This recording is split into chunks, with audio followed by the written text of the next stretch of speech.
Welcome back friends, मैं नीलेश माली sir आप सभी का मेरे इस वीडियो में मेरे चैनल में आप सभी का स्वागत करता हूँ। So friends, in the previous lectures we were discuss about our last topics types of partnership firm and now today we will continue our last topics according to registrations types of partnership firm. तो जो partnership firm जो है उसके जो types है उसमें अगर आप देखोगे तो यहाँ पर तीसरा टॉपिक जो है हमारा बाकी रह गया था जिसका नाम था अकॉर्डिंग टू रजिस्ट्रेशन, मतलब रजिस्ट्रेशन के हिसाब से पार्टनरशिप फर्म जो है उसके टाइप्स। तो फर्स्ट टॉपिक दिया है the partnership firm which is registered with the registrar of the firm then such firm is a called registered partnership firm. तो जिस पार्टनरशिप फर्म का रजिस्ट्रेशन फर्मों के रजिस्ट्रार के पास रजिस्ट्रेशन हुआ हो which is registered with the registrar of firms then such firm is called a registered partnership firm। तो ऐसी जो पार्टनरशिप फर्म होती है उसे हम कहेंगे दोस्तों registered partnership firm. When a partnership firm is registered such firm can approach court of law for the recovery of debts for the third party और रीजन पर्सनस। तो जिस पार्टनरशिप फर्म जो है उस पार्टनरशिप फर्म का अगर दोस्तों registration हुआ है और उसने कोई ट्रांजैक्शन किया है, मतलब कोई माल किसी पार्टी को भेजा है, थर्ड पार्टी को या फिर किसी पर्सन्स को, और अगर वो इस फर्म का अगर पैसा नहीं दे रहा है तो वो पैसों की जो रिकवरी है वो रिकवरी करने के लिए वो court of law for the recovery of debts from third party और पर्सन। तो दोस्तों वो कोर्ट में जाके अदालत में जाके कार्यवाही कर सकता है। It is not compulsory to register a partnership firm but it is a advisable. तो साथियों ये कंपल्सरी नहीं है कि पार्टनरशिप फर्म जो है वो पार्टनरशिप फर्म का रजिस्ट्रेशन जो है वो रजिस्ट्रेशन होना ही चाहिए, ये कंपल्सरी नहीं है, बट इट इज़ एडवाइजेबल। लेकिन ये कैसा है, एक एडवाइजेबल है, अगर रजिस्ट्रेशन किया हुआ है तो ये हितकारी होता है। इसका रीज़न यही है कि पार्टनरशिप फर्म जो है, मान लीजिए कि आप एक पार्टनरशिप फर्म चला रहे हो और आपने किसी ऐसी पार्टी को पैसा दे दिया कि जो पैसा जो है वो लौटा नहीं पा रहा है। तो इन दिस सिचुएशन में अगर आप कोर्ट में जाते हो या पुलिस केस करते हो तो पुलिस पहले ये पूछेगी कि आपने अपनी कंपनी का कहीं पर रजिस्ट्रेशन किया है, कोड ऑफ कंडक्ट में आप आते हो और आप टाइम टू टाइम सारा रूल्स रेगुलेशन फॉलो करते हैं। तो आपने अगर नहीं किया है तो फिर आप भी कोर्ट के हिसाब से आगे काम करने के लिए कैपेबल नहीं हो, इसलिए रजिस्ट्रेशन होना चाहिए। Unregistered partnership firm when a partnership firm is not registered with registrar of firms. जिस पार्टनरशिप फर्म का जो पार्टनरशिप फर्म है उसके जो रजिस्ट्रार होते हैं उस रजिस्ट्रार के पास रजिस्ट्रेशन न किया गया, firm is not registered with registrar of firms, it is called unregistered partnership firm. तो इस तरह के फर्म को कहा जाता है unregistered partnership firm. For such firm it is difficult to recover their debts through court of law. तो जब इसे अपना जो भी डेब्ट्स लेना हो, जब भी अपना इसे पैसा लेना हो सामने वाली पार्टी से या थर्ड पार्टी से किसी पर्सन से, तो इन दिस सिचुएशन में इन्हें कोर्ट में जाना बहुत ही डिफ़िकल्ट जो है वो बहुत ही डिफ़िकल्ट हो जाता है। Registration of a partnership firm. दोस्तों पार्टनरशिप फर्म जो है वो पार्टनरशिप फर्म का रजिस्ट्रेशन कैसे करना होता है या कैसे होता है। Registration of partnership firm can be done according to the partnership act 1932। जो भी पार्टनरशिप फर्म होती है वो पार्टनरशिप फर्म का जो रजिस्ट्रेशन है वो रजिस्ट्रेशन होता है यहाँ पर 1932 का जो एक्ट है उस एक्ट के हिसाब से रजिस्ट्रेशन किया जाता है। Registration of firm is not compulsory but there are certain disadvantage. कि अगर आप पार्टनरशिप फर्म का अगर रजिस्ट्रेशन कर रहे हो तो वो कंपल्सरी नहीं है दोस्तों, लेकिन वो कैसा है, यहाँ पर डिसएडवांटेज उसके कई नुकसान होते हैं। Registration is not done therefore registration of firm is advisable.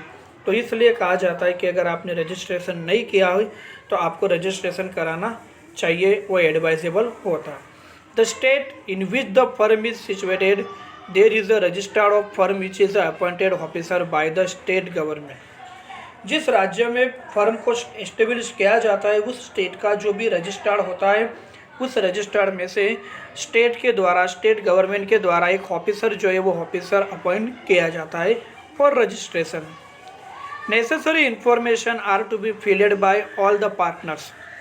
जितने भी पार्टनर्स होते हैं सभी पार्टनर्स की जो भी नेसेसरी इन्फॉर्मेशन है वो सारी इन्फॉर्मेशन वहाँ पर फिल करनी चाहिए। And the form is to be submitted to the registered by paying fees. और इसका जो भी रजिस्टर्ड होता है वो रजिस्टर्ड को उसकी जो भी फीस है वो फीस भी पेश करनी चाहिए। तो रजिस्ट्रेशन का जो भी पार्टनरशिप फर्म का जो भी रजिस्ट्रेशन फॉर्म होता है उसमें कौन कौन सी बातें आती है, तो उसके दो टाइप से, फर्स्ट है details included in registration form and second है एडवांटेज ऑफ रजिस्ट्रेशन फॉर्म। तो details included in registration form में जो डिटेल है वो देख लेते हैं। तो सबसे पहले name address of the firm, जो भी फर्म आप शुरू कर रहे हैं उसका नाम और उसका एड्रेस होना चाहिए।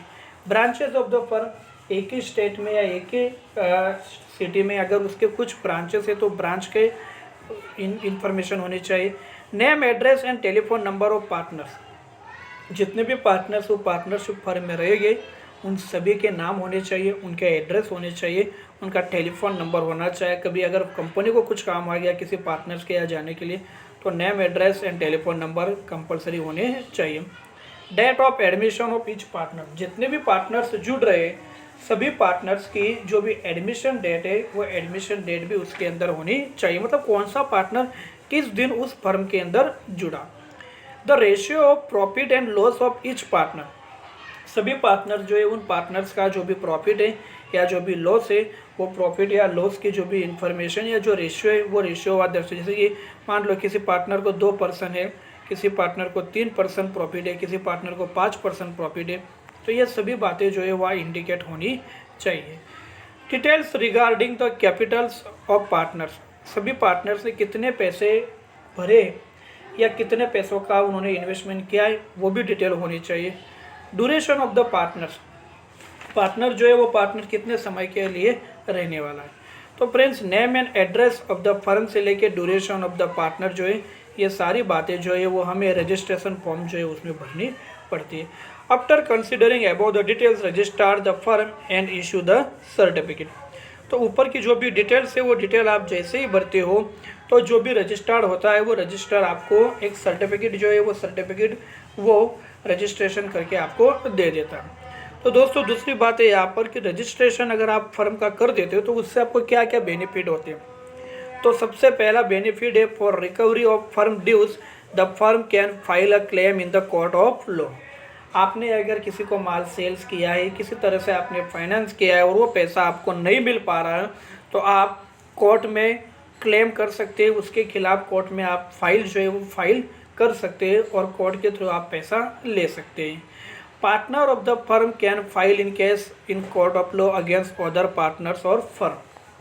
पीढ़ी का फर्म का कोई भी पार्टनर जो है वो पार्टनर्स अनदर पार्टनर्स के सामने या फर्म के सामने खुद जो है वो खुद वहाँ पर दावा जो है वो कर सकता है। मान लो कि अगर 2-4 पार्टनर्स है और कुछ पार्टनर्स ने अगर सही इन्फॉर्मेशन किसी एक पार्टनर्स को नहीं दी तो वो पार्टनर्स का अगर वहाँ पर रजिस्ट्रेशन फॉर्म में नाम लिखा है तो उसके थ्रू वो पार्टनर जो है वो अपनी खुद की फर्म के सामने और अपने दूसरे पार्टनर्स के सामने कोर्ट में क्लेम कर सकता है, फाइल शुरू कर सकता है।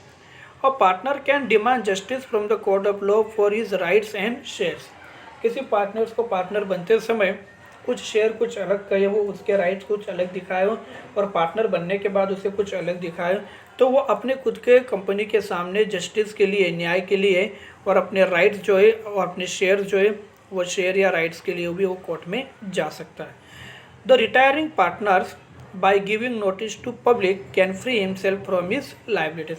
जो पार्टनर्स फर्म को छोड़ के जाना चाहता है तो वो फर्म को छोड़ के जाते समय रिटायरमेंट लेना चाहता है तो पहले पब्लिक को एक नोटिस दे देता है पब्लिकली कि मैं इस फर्म से निकल रहा हूँ, इसके बाद अगर इस फर्म में कुछ भी होगा तो उसमें मेरी कोई रिस्पॉन्सिबिलिटी या लायबिलिटीज़ नहीं रहेगी। So he can free himself from his liabilities. तो उनकी जो भी लायबिलिटीज़ है उस लायबिलिटीज़ से वो फ्री हो सकते हैं। The existence of the firm becomes public through registration.